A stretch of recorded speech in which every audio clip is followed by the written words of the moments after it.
It's the E Square Podcast.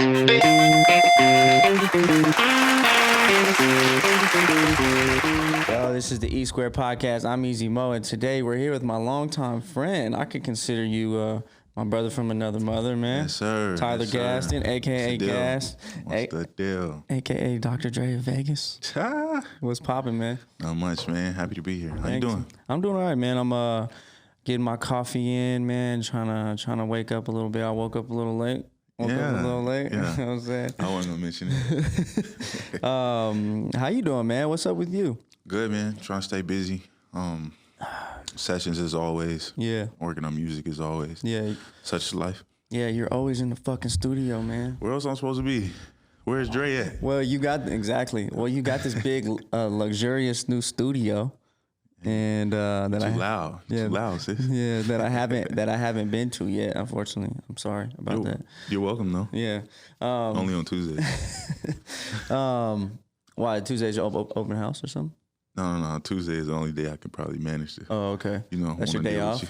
That's your. Oh, okay. No, just oh, playing. okay. Yeah, I'm a lot to deal with.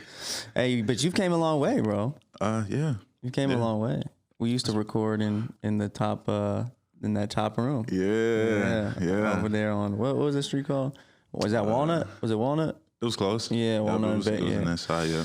Yeah, in the north. Do you think about that now that you just opened your new studio? Absolutely. Yeah. Absolutely.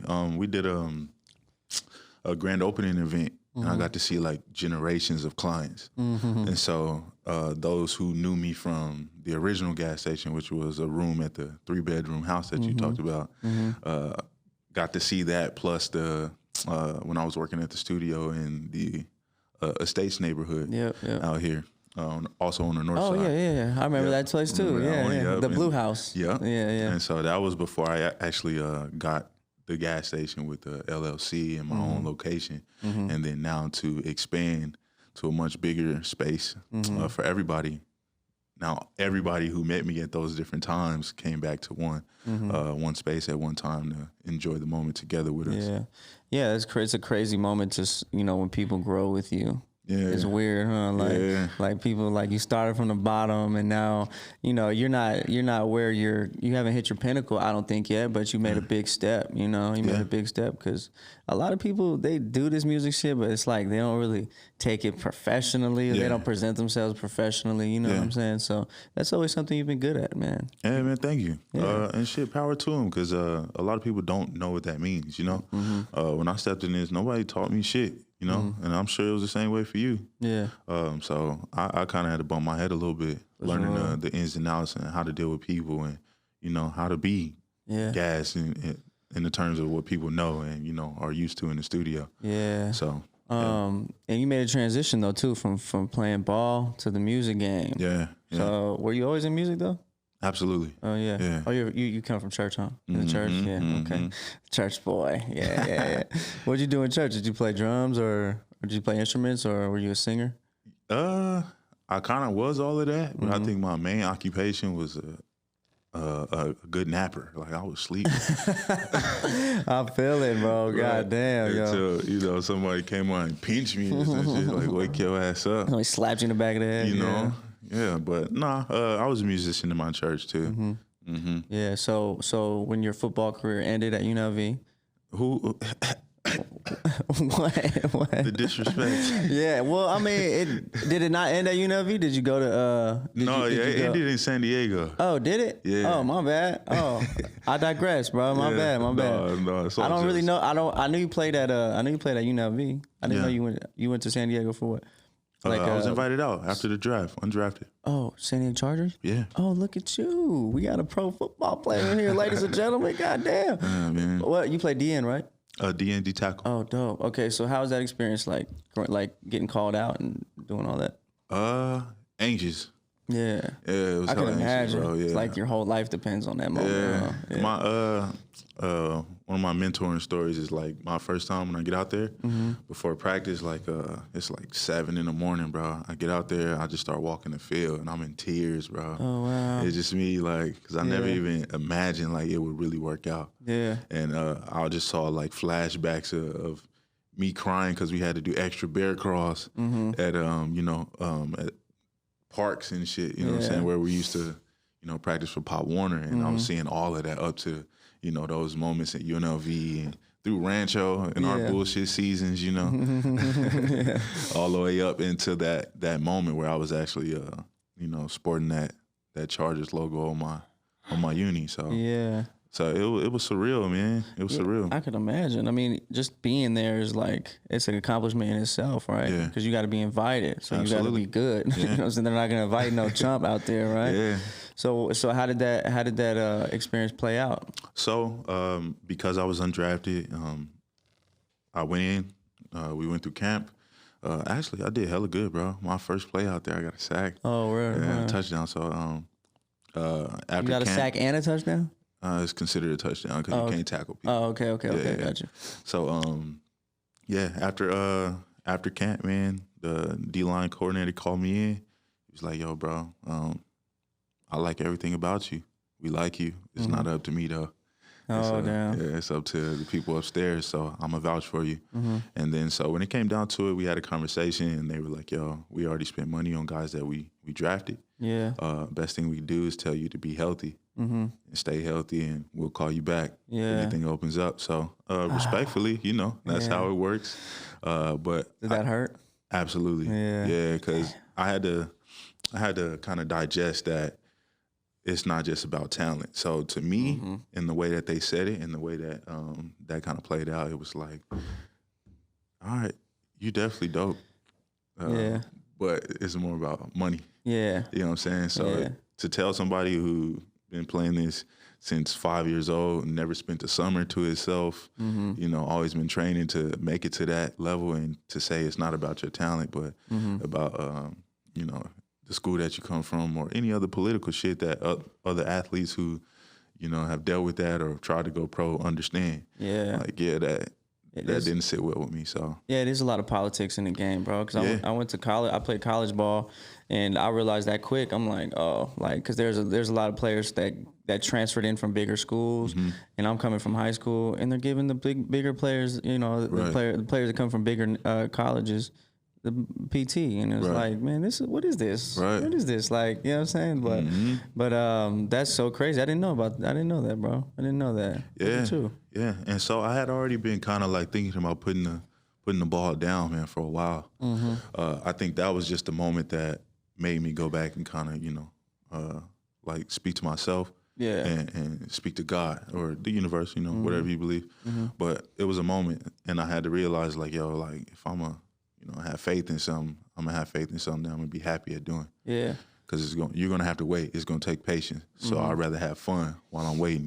Yeah, 100%. I think a lot of us athletes go through that, especially like during that time, like 20, 21, 22, 23. It's like, do I really want to do this anymore? Like, because we grow up playing sports, and then when it's time to realize, like, oh, like, this isn't gonna pay my bills. You know what I'm saying? It's like that's a tough thing to digest, because you know, like for me, I didn't have any other skills. You know what I mean? I didn't do music. I didn't do anything else. So was that like was that a tough decision to really put down the ball and really like move on? That's a dope ass question, bro. Because I feel like it kind of almost reaches out to hella different things. So it could segue into something hella deep. But to keep it short, man, I think that's almost a problem that we need to combat. Is that, one, I didn't even the best thing I knew from you wasn't football. You know what I'm saying? Like, your best traits to being able to enlighten a room and make people feel comfortable speaking and have fun. You know what I'm saying? So, and you're good at managing situations. And so if somebody would have put their finger on that in you at a young age, maybe you wouldn't have felt the pressure of needing to make it in football. Yeah. And so it was the same thing. I came out 2 feet at birth. They tossed me a ball like immediately. Oh, really? You know what I'm saying? They never really asked what I wanted to do. Yeah. They didn't expose you to too many other things. Right. Yeah. And then so you grow up with this pressure, like, yo, I gotta move moms out the neighborhood. I gotta, put the family on. I gotta do this. I gotta do that. And you don't really think about you. Right. At the end of the day. Yeah. And so what if the same way you were doing this, what if you started at 7 years old, 6 years old, 3 years old? You know what I'm saying? Planning a podcast, or did they even exist back then? No, I don't think so. I mean, like talk shows probably and shit. You know what I'm saying? What if you'd probably been a Conan? Yeah. You still can, you know? And so imagine if I would have started and just literally focused on music that whole time. Mm-hmm. Of course, football, not taking anything away from it. Yeah. It definitely made me think the way that I think now, and inspired the drive that I've taken into music. But still, look how good LeBron James is. Look how long he's been playing basketball. Yeah, well, he's one of those cases where it's like that's what he's kind of meant to do, you know, that fits him. But you know, that's like a parenting thing, right? It's like, like our kid can be more than one thing, and our kid could be a fucking, like, you know, I tell my friend, all my friends got kids now, and I'm sure yours is the same. No kids for me. Yeah, not yet. But I'm like, yo, put them in a science fair or something, man. Yeah. Like, expose their minds to different things, because, you know, just doing sports and shit is great. Every kid needs to be in sports to teach you life lessons. But yo, that's like, it ain't gonna be for everybody. Yeah, everybody's right. There's only so many, you know, spots on a roster, and you know what I mean. So. It's a crazy thing, man. So when you put the ball down, did you cry? Did you go into depression? Yeah, I went into depression for sure. For sure. Did you go from, man, you living on top of the world, like in San Diego, even at UNLV, like you walk by, everybody know your name.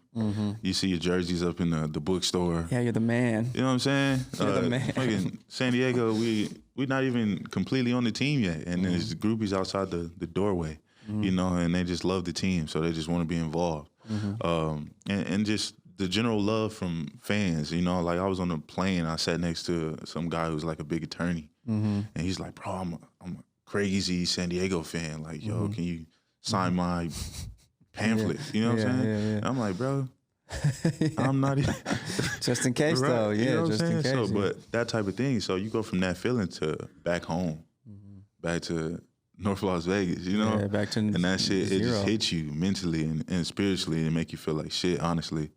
And so I went through a dark period where I was just kind of like, fuck, like, why am I even doing this? Yeah. You know what I'm saying? Like, why identity issues. You know? Like, and just feeling like I wouldn't even be accepted. I wouldn't even be known the same if I wasn't playing football, or if I wasn't known to be a hometown hero for football, you know? So, yeah, it was depressing, man. But And then it was a light at the tunnel. Man. Yeah, man, that's such a weird transitional. I feel like I went through kind of the same thing. You know, you gotta figure something else out. Yeah. You know, and good thing you have music there. Yeah, you know. Yeah, definitely. And then my mom was supportive too. I a lot of times I take that for granted, and I find myself thinking like, yo, well, if I can do it, somebody else can do it. But that ain't the same dynamic, man. Like me having a mom who, one, shaped me to think of other options and to have plan Bs, and to just give me the confidence as a kid to know, like, yo, like, regardless, I'm still going to support you. A lot of people don't have that, bro. Yeah, that's a blessing. For real. Shout out moms. Yeah, for real. Shout out to moms, man. So did you start in that estate? Was that first in the estates? Nah, my house was first. Oh, your house was first, and then the States. Yeah. Yep. Yeah, man. That's such a crazy, you've been through so many like chapters of your musical career. I feel like you had since playing ball since you were 5 years old, but I feel like you went through more doing music in these last, like, how long you been doing music now? Like 8 years, 7 years? Nah. 10 years? I mean, total, or are you saying like after football? Like the gas station studio. Yeah, like after football. Yeah, after football. That was 2015. So. Oh, only 5 years. That's it? Yeah. It feels so much longer than that, huh? Bro. I know. Damn, because you've been in so many spots, bro. God damn. And you've touched so many artists in the city, man. It's crazy. And outside the city, That's too. humbling. Yeah. So what do you feel like has been like a pinnacle in your not a pinnacle, but like a moment where it's like, this is a turning point, or this is like a memorable moment, like with all these studios and all these artists? When did you know, like, yeah, this is what I'm supposed to be doing? Okay.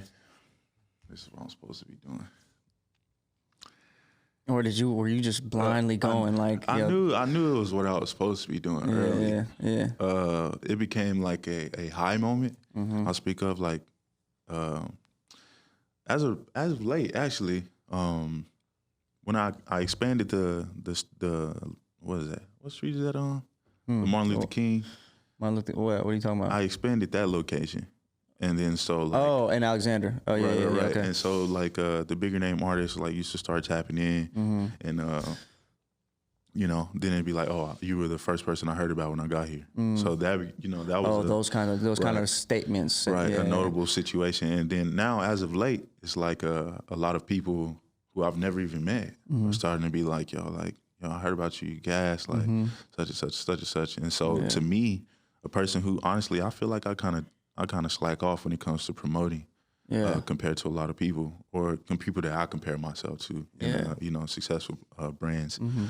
So literally that means it's left up to word of mouth. Yeah.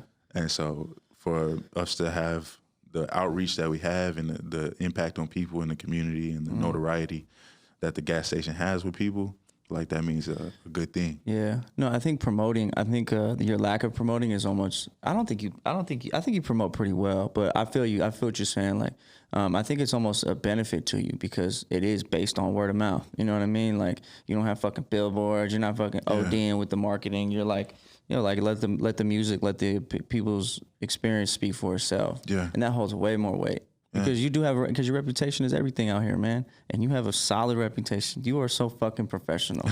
You called me today at 11 a.m. telling me I'm late for my own shit. And I love that though, because that's what you need. Like, you think about the rap game, or not even the rap game, just the music game in general. And it could be like, you could think of it as like a little unprofessionalism, a lot of unprofessionalism going on. And there is a lot of unprofessionalism going on because it's not like your typical office environment or anything like that. But you got to have that professionalism for sure. And you got that. And I think that's what really sets you apart, you know what I mean? And you being able to, really work with artists in the studio, working with me, man. You know what I'm saying? Like, I remember you made me feel so comfortable, bro. Literally, I would never go record with anybody else. Except gas, for sure. Love, and I used to be a rapper, everybody. I used to be a rapper. It was low-key hard, though. I would keep it real. Spaceman, I kind of miss you, man. The Spaceman. Yeah, so I might have to get you on a Dre album, compilation album one time. If I make a comeback, it'll be for you, my guy. Yeah. So what? So like, did you have a mentor in music though? Because I saw you post Two-Tone the other day, and I saw you post the other guy from was he CSN? UNLV. Oh, UNLV. Okay, so were those your two mentors or unspoken? So man, honestly, and Tone probably gonna laugh at this, man. He used to intimidate me, man. Like I was younger, and Tone was like the first one doing it, like really, really doing it. Like I just had him a couple episodes ago. He told me about it. But he was the only one really doing it, man. His reputation was like he's serious, like he don't be putting up with no bullshit, And so the first time I actually got to meet him, I had already been listening to his mixes and studying. Yeah. And so we come in, he was chopping it up. It was a session with C. Lyle, one of our mutual friends. I know C. Lyle. Yeah. So it was his session, man, and Tone was doing his thing and doing it fast and doing it well. You feel me? And so just his demeanor and how he was keeping things, you could tell he was OG in this. He was comfortable. Yeah. Like this was his lane. Yeah. And he, at the time I was asking questions, bro, he never held back to answer anything. I don't even know if he remember that. But because at the time I didn't have a name like that. I was still, gassed in football. And so, I took that moment. And then at the same time I was in school. Well, I had just finished school, excuse me. And Chuck at UNLV, he definitely shined some light on me. And then, like I said, I grew up in a family of music, so I was taking bits and pieces of everything they had in the different genres that they were musicians in and they wrote songs for. And I was just, creating myself quietly. Yeah, that's the way to do it. Like, just kind of like be a fly on the wall. Yeah. You know what I'm saying? And just fucking soak up, because Two-Tone is that OG, man. Yeah, he knows he knows what the fuck's going on. So you got so much going on now. Are you still doing artist management? Kinda, but not really. I was never really a manager. I just managed situations. Right. You don't want to babysit people. And shit, when you got something, when you behind the boards and you like, you don't almost the originator of the vision. A lot of times, like, yo, bro, I'm investing in you to make this for me too. Like it's for both of us. And so you end up being a manager because you like, yo, let's get this shit done. You know, a lot of times people got to be reminded, or artists got to be reminded to, stay on their P's and Q's and get back to work. And so that football. No, for real. It's discipline. It's that structure, Yeah. It's so crazy how that applies to, to all the other aspects of life too. Damn, bro, you're fucking managing artists. Well, I guess you're not managing, but you're like cultivating artists. Developing, yeah. What do these artists need, man? What are these artists? What's the biggest common factor that's lacking in the up and coming artist repertoire? Honestly, I feel like they need to study. Yeah. And a lot comes with that. So when I say study, I mean look at why this person is successful. Before you start hating on them, go read the backstory. So let's take it to football so you understand me, right? If a person is fucking 5'0", right? 5'0", and they hit you hear that they hit 225 38 times, right? That don't make sense. Yeah. You know what I'm saying? It's like, okay, I know what it takes to be able to lift that type of weight, to accomplish that. Because from experience and from studying, I know like the ins and outs of it and the details that would allow him to do so. So to me, I have a different respect for that little dude, right? You know what I'm saying, in terms of strength, because I know exactly what it would take to accomplish that goal. So in music, if people study everything that's behind music, like writing music and the actual just logistics shit behind the scenes to be able to make a pop song or be able to make a Drake or be able to be a Lil Baby. Like it ain't just because you quit school or your job didn't work and you just put everything else down. Fuck it, I'm a rap now. No, like he been doing this for a long time. Yeah, and he has a craft to everything that he's doing. Yeah, even the mumble rappers, like yo, they invented that. You know what I'm saying? It's a science. Right. Yeah. Right. And people can't just jump off the couch and go do that shit. Like nah. Yeah. And in a sense, that's kind of disrespectful to the people who do it and do it well. So yo, educate yourself. Like start listening to way more music than just people that you think you better than. Yeah. For real. And I think in a sense, it'll humble a lot of people. And when you humble, that's the best time that you can learn. Yeah, for real. That's a great point, because I've been listening with a different ear these days. Yeah. Because I've been trying to I went through a phase where I was kind of like, yo, this new shit is fucking terrible. You know what I'm saying? Like I can't listen to this new shit. But then I listened to it with a different ear and an open mind. Yeah. And I'm like, wow. Okay. Yeah. Like these kids, okay, they got something, they're onto something. They're just reinventing the wheel kind of thing. They're just putting their own little spin on it, like we all do with everything, right? Yeah. So then you learn to accept it, and then you kind of can put your finger on the pulse of what's going on better. You know what I'm saying? And then you can adapt better. You know what I'm saying? Because if you get stuck in those ways, it's tough, man. Then you're gonna get stuck. You're gonna get old head. How do you? So do you listen to the new music, or do you cultivate sounds to what's going on right now? Or a lot of my clients put me onto a lot of new music. It's a lot of times I'll be stumped on an artist like, you ever heard of such and such and such and such? And, it'll be somebody who just popped. You know what I'm saying? Just went viral or something. Yeah. And all the kids will be following it, and it'll be trending or whatever, and I'll catch on to it late, but. I'll see it. I'll see who they learn from, and it'll all make sense. And but I like a lot of new music, and I don't like a lot of new music. Yeah, true. I feel like it's just so much music. I can't keep up, bro. It's so many artists. It's so many shit. It's so many videographers. It's just I can't keep up with everything, bro. For real, it's just bro. Fast, man. It's way faster than it used to be. Where you can have a single floating and rotating, and it still be new to people and still feel good for months. Yeah. Now, bro, it was a hot single last week, and now we on to something else. Yeah, be fucking forgotten about quick. It's such a weird oversaturated market now, because everybody can do it, and a lot of people do sound good. A lot of people get somebody behind the boards like yourself and make them sound good. and then like that's all they need, and then they pop, bro.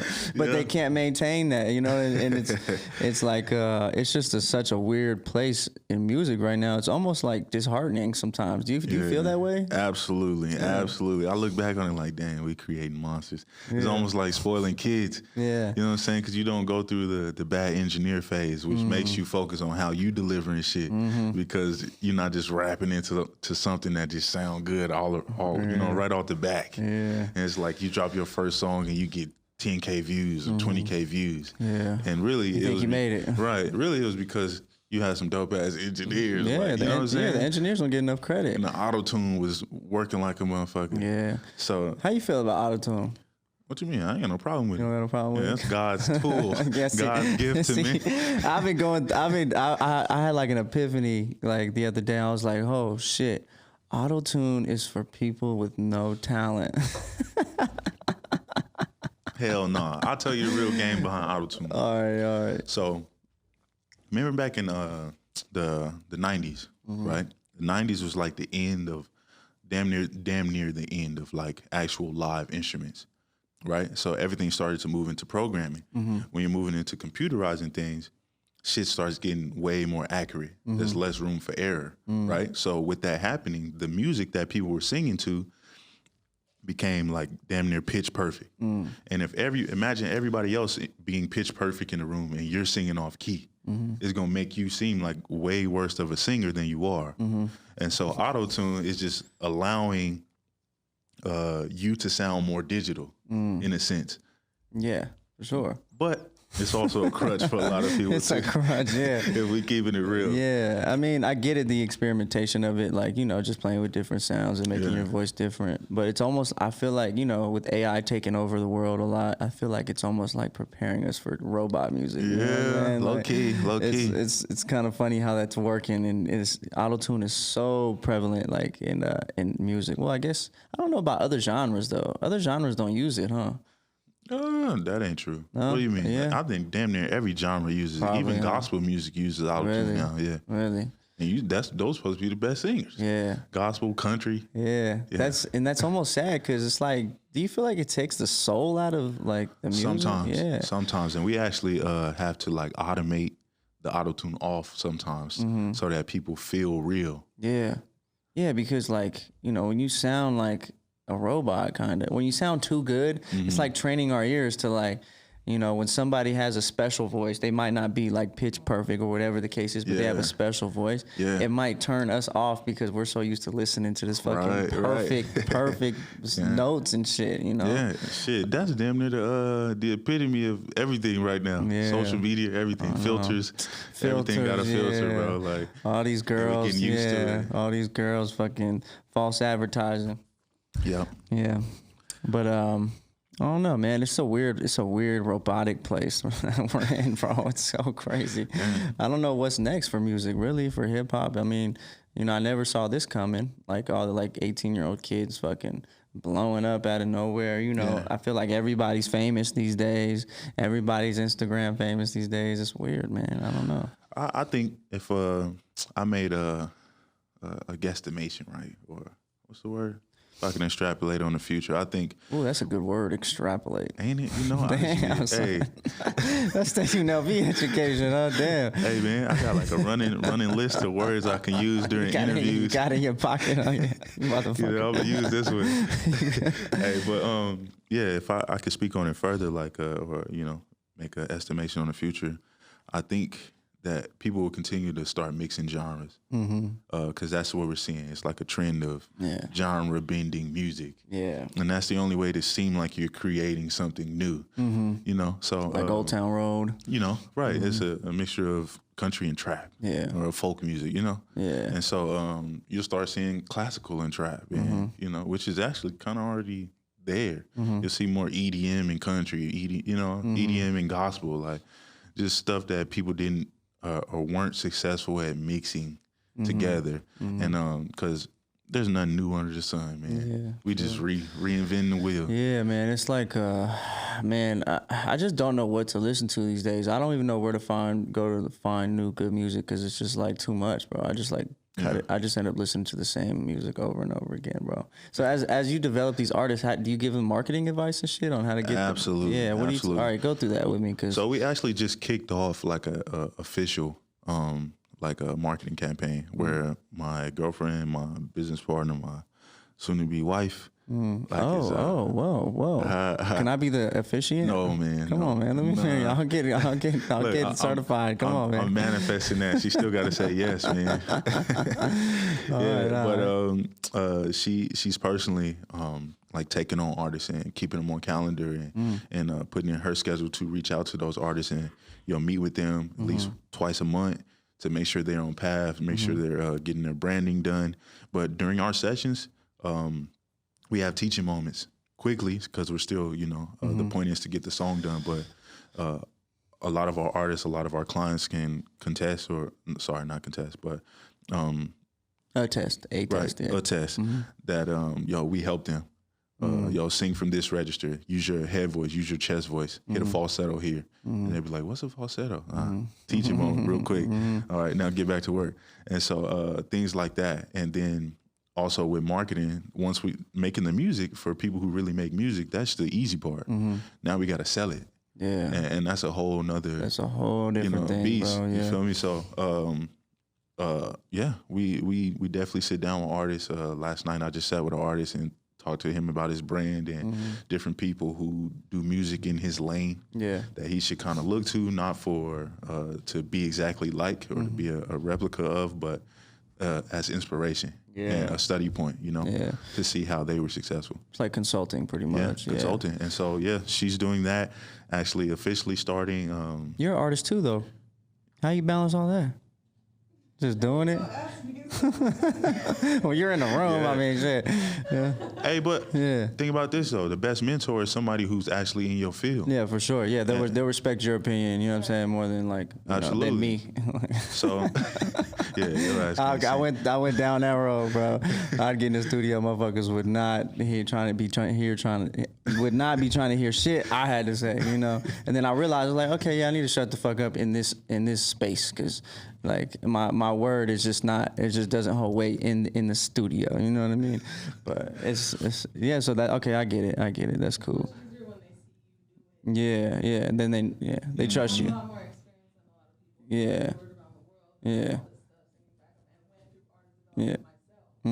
Yeah, so it's trust, they trust you. Yeah, and that's what you gotta do, man, build that trust, and then, let's fail together, because it ain't no, no clean path to success in this shit, especially for artists. There ain't no pension in this shit. You know what I'm saying? Yeah. There ain't no retirement plan or insurance benefits. You got to really go through this shit and learn and troubleshoot along the way. You feel me? You're not failing. You're not doing enough. And that's our biggest thing is you don't have to be alone while you're failing. Yeah. Let's do it together. Two minds are better than one. And everything that could benefit you could also probably benefit us too. So. Yeah, for sure, man. Good luck dealing with artists. What a fucking nightmare that is. Jesus Christ. Hey, man. You got some patience. You're better than me, bro. I know you. You got fucking patience. Once you get past that first barrier, though, man, everybody's the same. Yeah. A lot of people, it just take a lot more time to humble them. Yeah. Not saying shit. I'm the greatest to fucking, to humble somebody. I ain't fucking nobody yet. Yeah. You know what I'm saying? Yet. Yeah. But well, you're somebody for sure. To a lot of people. Yeah. But I say that to say, I'm still working. I'm still growing. Yeah. And so in that sense, I humble myself when it comes to the studio, because it ain't nobody in there but us. Our sessions are private. Yeah. And so when we working together, bro, the only person critiquing you is me at this moment and yourself. So blame it on us if this shit don't pop. You know what I'm saying? So what do you have to lose? Right. We're not making a mockery of your mistakes in here. We trying to literally better you. Yeah. What's the argument there? So. Yeah. No, 100%. That's why, like I said, when I tried my little rap career, you made me feel so comfortable, bro. No, for real. That meant a lot to me, because, I was coming off of my football career, And then I was just dibbling, dabbling different things, and I felt like I needed to express myself. Yeah. And you gave me a safe space to do that. And that always that time was those sessions meant a lot to me. Even though I don't give a fuck. I don't have no desire to make music ever again. Yeah. You created a safe space for me to express myself and not feel like ashamed. I could say what I wanted to say. You gave me advice, and that's a beautiful thing, man, for sure. Yeah, and I hope all of our artists and artists to come still have that type of experience when they come to the gas station, man. I'm sure they do. I mean, if you keep opening up bigger and better studios, that means you're making more money. Hey. You got some. Hey, I need to borrow something, man. Hey, turn his mic down. Come on. So now you're where you're at. So what are your goals, man? What do you really want to get out of music? You want my personal goals or our business goals? I want it all. So for our business goals, bro, I want to create a hub where a person can be discovered there. Everything's all inclusive there. You can go there and meet somebody who is the key to all of your video success and everything you need in that. You can also be there and meet somebody like you who has the voice to tell your story. And it's right there, all in the same building, where a podcast space is in the same spaces, the videography room, and 3 other studios where you could be in one room, Lil Baby will be in that room, Drake will be in the next room, and then here is a local independent artist who's trying to be on their level. You know what I'm saying? And then just the closer you are to that type of thing, the more you manifest it, and the more you manifest it, the more it comes to your life, Yeah. And so that's the big goal. I just want to bring more opportunity to the city, and then at the same time inspire the younger generation to believe that this is an actual career and it should be respected as such. Yeah, that's beautiful, man. And the biggest thing is you have the space, you create that space, good things are gonna happen, man. And you put people in the same room. That's big, bro. Putting people in the same room. Because it's almost like you're curating connections. I never thought of it like that. Man, I never thought of it like that. Yeah. But because somebody like you see talent. You know talent. You know when somebody has something. You're gonna put, this person. If I can get this person in the room and this person, if they can just cross paths in the hallway, something great might come out of it. Right. Yeah. So. And it's better and it lasts longer when it's organic that way. Yeah. And then my personal goals, man, I'm still a producer at heart. So I want to produce for the bigger names and the Beyoncés and. And them to just know me from my sound of music, because, that's how I personally tell my story. And that's how, I put North Las Vegas's twist on R&B and on rap, and, and so I have those aspirations as well. I have a team that I got to feed, man. We write songs for people, and, so that's a thing that we want to flourish in. Dope. That's dope, bro. I think you've already worked with big artists though, right? Yeah. So you're on your way. Maneuvering in working your way up the ladder and working with big artists, how you do that? It's tricky. It's hella tricky, bro. Because it's sometimes in Vegas, I feel like we're still on an island. I tell people all the time, we're on an island. We're just surrounded with dirt. You know what I'm saying? And even musically, I feel like we're starting to bridge those gaps. You know what I'm saying? But I feel like a lot of us are still on an island out here. So how do you navigate that world of moving up, and getting to bigger artists?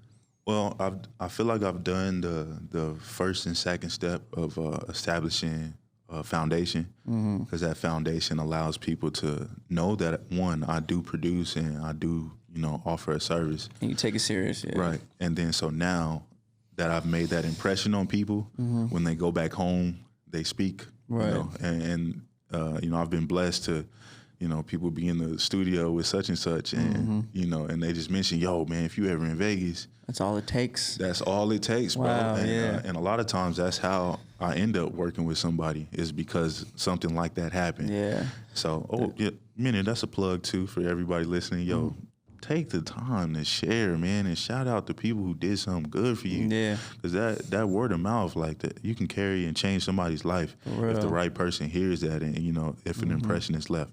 But that being said, there's no clear path to success. You never really think that could change your life, but right. So and leave a good impression on people. So too. tag your people, man. Tag them. Share their shit. Support. Goddamn.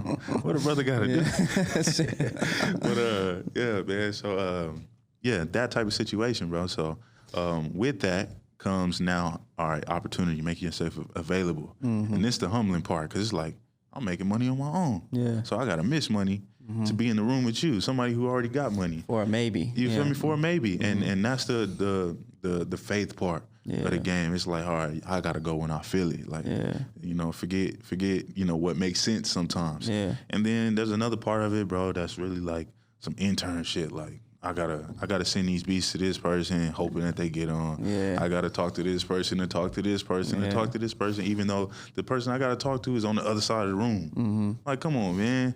You know what I'm saying? Yeah. But you know, you play the game to win the game, so.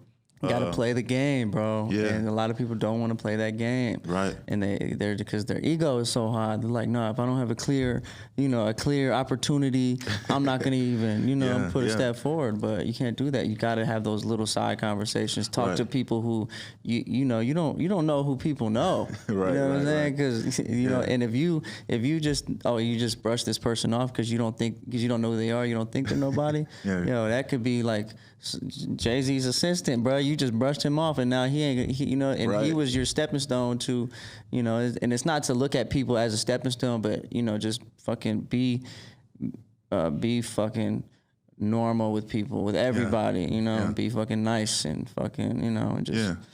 I don't know, man. It's a weird, tricky game, though. And also speaking in that, man, like I want everybody to remember this. Like your first impression is like your best impression, and that's the one people gonna talk about. You know, that's the one people gonna remember you for. So, in a lot of situations, man, like you gotta be weary, like opportunities that you think are for you. You know, like in a sense, somebody can change your life. They could be promising you like a deal, they can be promising you multi-million-dollar contract, and that shit'll screw you for the rest of your life. And and sad to say it, man, are we keeping it real on the E Square show? Oh, super real, bro. Like men, bro, in the industry, like we some sick.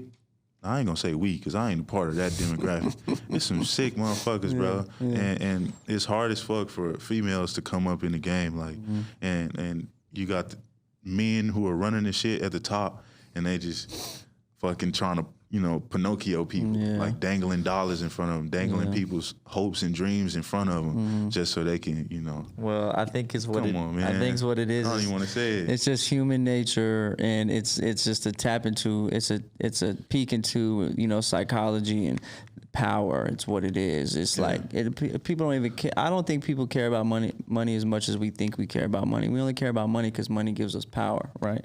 And I think it's a slime ball business because these are people's hopes and dreams. You have the fame factor, and if you have the power to give somebody that, you have the power, and that can go to people's heads, like Trump. Like, look at fucking Trump, you know what I'm saying?